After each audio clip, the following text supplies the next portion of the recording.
necessario dare ora un'altra narrazione a questi studenti che in questo momento stanno aspettando quasi un giorno di Natale che viene sempre posticipato, anche questa continua data del giorno dell'apertura.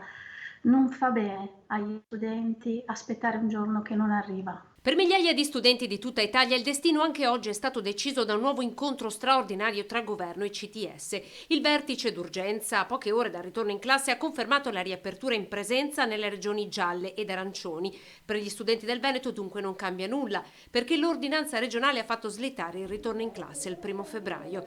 Ma se il Comitato Tecnico Scientifico oggi ha detto sì al ritorno in classe, a margine ha anche lasciato intendere di voler lasciare spazio ad una valutazione autonoma da parte delle regioni.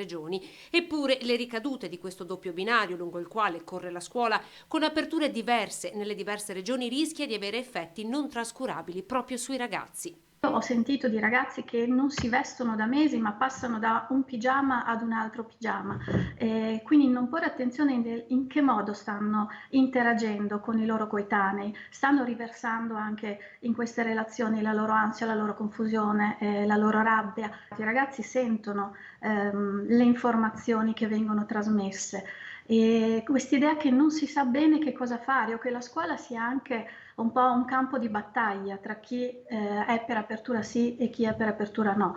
In fin dei conti ai problemi complessi non c'è una risposta semplice. Ansia e attacchi di panico sono in aumento tra i giovani almeno del 10%. Secondo Pizzoferro è importante rendere produttivo questo periodo trascorso a casa. L'anno non è perso, spiega, ma può diventare occasione per imparare qualcosa di nuovo. Utile in questa fase anche fare un'analisi sulla vaccinazione anti-Covid, annoverando tra le categorie prioritarie anche gli insegnanti. I ragazzi per tornare a scuola devono tornare in un tessuto sociale di sicurezza anche psicologico, quindi con insegnanti che non li vedono come nemici, come possibili untori. Quindi potrebbe essere utile sicuramente partire dal vaccinare gli insegnanti.